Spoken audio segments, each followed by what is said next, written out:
अस्सलामुअलैकुम व्यूअर्स। आज मैं आप लोग के साथ मिलके बनाने जा रही हूँ सीख कबाब।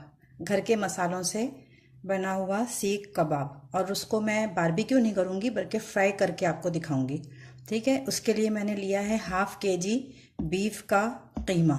इसको मैं 2 दफ़ा, पहले तो ये मशीन से निकला हुआ है, जो ख़रीद के लेके आए थे ना, तो ये मशीन का कीमा है, लेकिन इसको मैं 2 दफ़ा चॉपर में और पीसूँगी।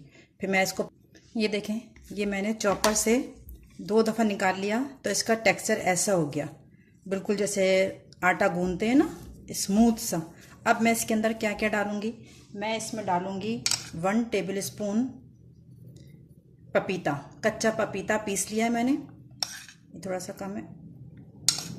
कच्चा पपीता डाला, 1 टेबल स्पून भर के अदरक लहसुन का पेस्ट,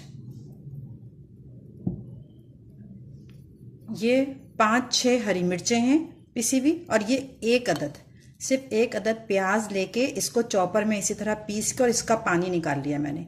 ये दोनों चीज़ें भी इसी में चली जाएंगी। और ये 1 टेबल स्पून पिसा हुआ हरी धनिया को भी चॉप कर लिया। अब मैं इसको हाथ से खूब अच्छी तरह मिक्स करूंगी और गूंदूंगी इस तरह करके, और इसको जितना भी हो सकेगा उसको जितना अच्छा गूंदेगा उतना ही इसका टेक्सचर अच्छा होगा और कबाब जो है वो सॉफ्ट बनेंगे। चलिए, अब मैं इसको खूब अच्छे तरीके से तकरीबन 5 मिनट तक इसको गूंदती हूँ। इसको मैंने कबाब को अच्छे तरीके से गूंद लिया है।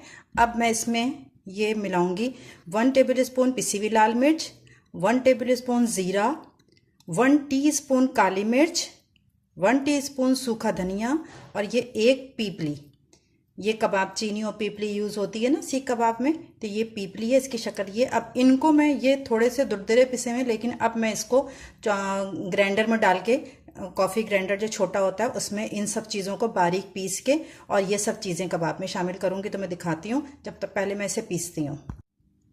ये वो सब मसाला मैंने कॉफ़ी ग्राइंडर में डाल के और पीस लिया है, इसको भी इसमें शामिल करके अब मैं इसको दोबारा अच्छे तरीके से गूंद के और 1 से 2 घंटे के लिए फ्रिज में रख दूंगी, ताकि इसके अंदर सारे मसालों का टेस्ट आ जाए कीमे के अंदर। आना तो मैं भूल ही गई कि ये मैंने कीमे में थोड़ा सा चर्बी भी शामिल करवाई है। ये जो गुर्दे के पास की चर्बी होती है ना, जैसे 80% गोश्त है और 20% इसमें मैंने चर्बी ली है, तो उसे भी उसमें, तो इससे ये सॉफ्ट बनेगा।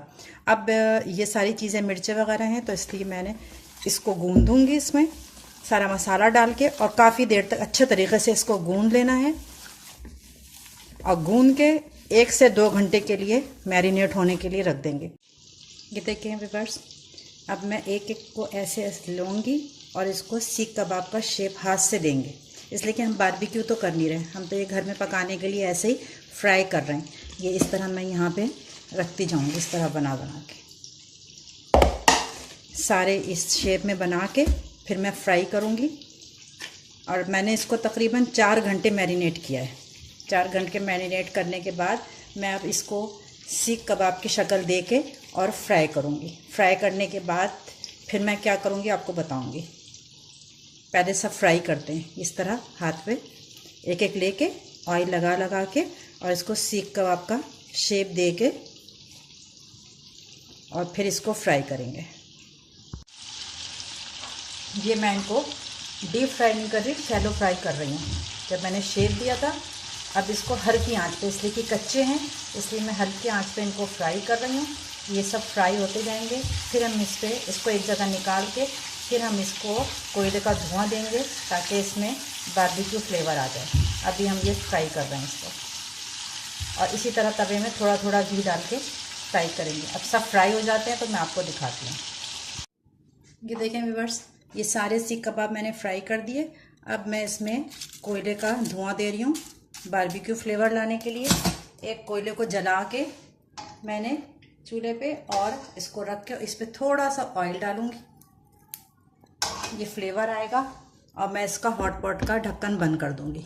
5 मिनट तक इस तरह स्मोक में इसको रहने दूँगी, ताकि सीख कबाब के अंदर स्मोकी फ्लेवर आ जाए। फिर उसके बाद मैं डिश आउट करूँगी। ये देखें व्यूअर्स, ये सीख कबाब रेडी हो गए। ये मैंने फ्राई कर लिया। इनमें स्मोक का फ्लेवर भी आ गया है बहुत अच्छा। और इसको पराठे के साथ एंजॉय करिएगा। मेरी रेसिपी से सीख कबाब बनाइएगा और मुझे कमेंट्स में ज़रूर बताइएगा कि आपको ये टेस्ट में कैसा लगा। अल्लाह हाफिज़।